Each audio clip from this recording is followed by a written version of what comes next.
Hi friends, அனைவருக்கும் இனிய பொங்கல் நல்வாழ்த்துக்கள். நம்ம வீட்டு பொங்கல் செலிப்ரேஷன் தான் பார்க்க போகிறோம். பொங்கல் அன்னைக்கு ஃபஸ்ட் நம்ம குளிச்சுட்டு ஸ்டார்ட் பண்ணுற வேலையே கோலம் விடுறது தான். இது எங்கள் வீட்டு கோலம் தான். இதே மாதிரி நீங்களும் ஸ்டார்ட் பண்ணியிருப்பீங்க. நெக்ஸ்ட்டு நம்ம வீட்டு தெய்வங்களை பார்க்கலாம். இன்னும் பூவெல்லாம் போடலை, க்ளீன் பண்ணி வச்சுருக்கேன். பூவும் போட்டுடலாம் வாங்க. எல்லாரும் சந்தனம் குங்குமம்லாம் வச்சு ரெடியாக இருக்காங்க. வாங்க பூ போட்டுடலாம். ஃபஸ்ட்டு பார்த்திங்கன்னா வெங்கடாச்சலபதி, ரெண்டாவது லட்சுமி, பிள்ளையார், சரஸ்வதி, முருகர். அடுத்தல இது எனக்கு ரொம்ப ரொம்ப பிடிச்ச தெய்வம் பிள்ளையார். அவங்களுக்கு இன்றைக்கி நமக்கு பொங்கல் அன்னைக்கு ஆரம்லாம் கிடைக்கல, உதிரி பூ வச்சு டெக்கரேட் பண்ணியிருக்கு. இது ஓம் சக்தி தான், இது முருகர் தான். அடுத்தல சாய்பாபா இருக்காங்க.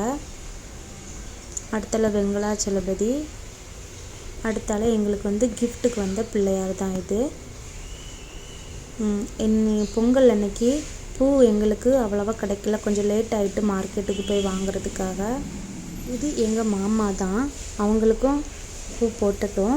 அவங்களுக்கு ஒரு விளக்கு வைக்கணுன்ட்டு கீழேயும் ஒரு விளக்கு வச்சு நம்ம ரெடி பண்ணிட்டோம். இனி பார்த்திங்கன்னா சாய்பாபா தான் இருக்காங்க. சாய்பாபா எப்போவுமே நம்மளை வாழ்த்துது மாதிரி இருக்கணும், வாழ்த்திட்டே இருப்பாங்க. அவங்களுக்கு பாத பூஜைக்காக கீழே கொஞ்சமாக பூ வச்சுருக்கேன். உதிரி பூ தான், சுட்டா பூ தான் கிடச்சி அதிகமாக. எல்லா தெய்வங்களும் ரெடி ஆகிட்டாங்க பூஜைக்கு. நம்ம அதுக்கு முன்னாடி பொங்கல் பொங்குதான்னு போய் பார்த்துடலாம் வாங்க. பொங்கல் பொங்க போகுது. உங்கள் வீட்லேயும் பொங்கல் பொங்கியிருக்கோன்னு நினைக்கிறேன். நாங்கள் இன்றைக்கி வெண்பொங்கலும் சர்க்கரை பொங்கல் ரெண்டும் வச்சுருக்கோம். பொங்க போகுது.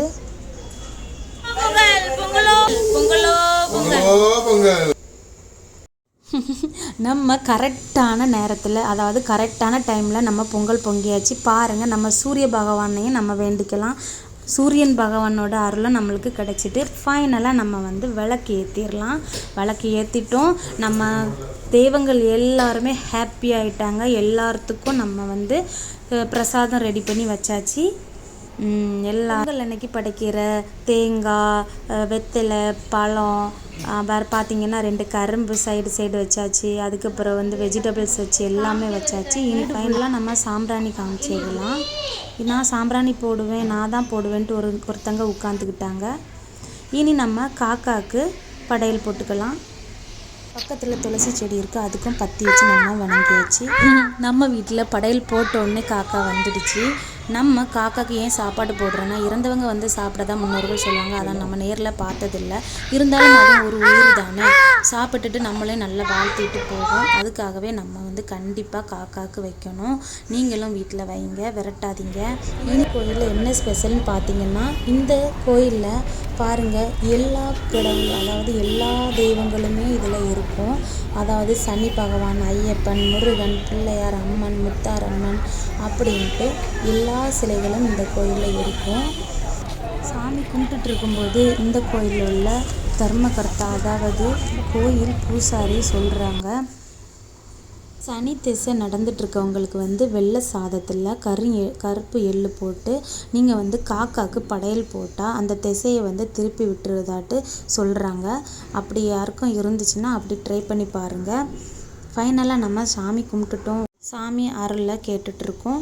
இது அடுத்த கோயிலுக்கு போயிருக்கோம். அதாவது நம்ம இன்னைக்கு மொத்தமாக 3 கோயில், அதாவது பிள்ளையார் கோயிலுக்கு போயிருக்கோம். இதுவும் பாருங்கள். இங்கேயும் சாமி கும்பிட்டுட்டு நம்ம வந்துட்டோம். இனி நம்ம வீட்டுக்கு போகலான்ட்டு வர வழியில் பார்த்திங்கன்னா ஒரு ஹோட்டல் முன்னாடி ஹாப்பி பொங்கல்னு வச்சு, அது பொங்கல் பானை வச்சு கரும்பெல்லாம் வச்சு கட்டி பாருங்கள் எப்படி டெக்கரேட் பண்ணியிருந்தாங்க. நாங்கள் இங்கேயும் ஃபோட்டோ எடுத்துக்கிட்டோம். அதுக்கப்புறம் நம்ம பில்டிங் கீழே ரோட்டில் பார்த்திங்கன்னா நிறைய பேர் வந்து பொங்கல் விடுறாங்க. நம்ம வரும்போது நமக்கு இந்தால வர முடியலைன்ட்டு நம்ம வேறு வழியாக வந்து சாமி கும்பிட்டாச்சு. சரி, ஃபைனலாக இவங்களையும் பார்த்துடலாம் அப்படின்ட்டு வந்து பார்த்தாச்சு. பாருங்கள், ட்ரெடிஷ்னலாக எல்லாருமே சாரி கட்டியிருப்பாங்க. ஜென்ஸ் ஃபுல்லுமே வேஷ்டி சட்டையில் தான் இருப்பாங்க. பார்த்திங்களா சின்ன பசங்க எல்லாரும் எப்படி நிற்கிறாங்கன்ட்டு. இங்கே தான் நம்ம பிள்ளையார் கோயிலுக்கு வந்திருக்கோம். பார்த்திங்கன்னா பொங்கல் செலிப்ரேஷனுக்காக ஹீரோயின் குஷ்பை கூப்பிட்ருக்காங்க சக்தி விநாயகர் கோயிலுக்கு. ஆனால் அரசியல் பேசி இருக்கிறாங்க. ஸோ அரசியல்வாதியாக இருக்கும்போது ஒரே விஷயம் சொல்ல விரும்புகிறேன், உங்களுக்கு நல்லது யார் பண்ணுவாங்க உங்க கண்ணு முன்னாடி இருக்கு. உங்களுக்காக, நம்ம நாட்டுக்காக, நம்ம மக்களுக்காக, நம்ம தமிழ் மக்களுக்காக யாரும் ஒவ்வொரு மேடையிலையும் ஒவ்வொரு இடத்துலையும் நம்மளுடைய திருக்குறள் பேசிட்டு, நம்ம பாரதியார் கவிதைகள் பாடிட்டு, நம்ம தமிழ் மக்களுக்காக தமிழ் மொழி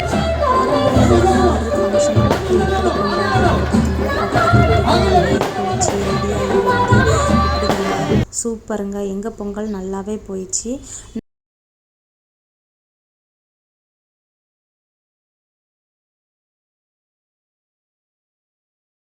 நீங்களும் இந்த பொங்கல் செலிப்ரேஷனை நல்லா செலிப்ரேட் பண்ணியிருப்பீங்கன்னு நினைக்கிறேன். இந்த வீடியோ பிடிச்சிருந்தா லைக் பண்ணுங்கள், ஷேர் பண்ணுங்கள்.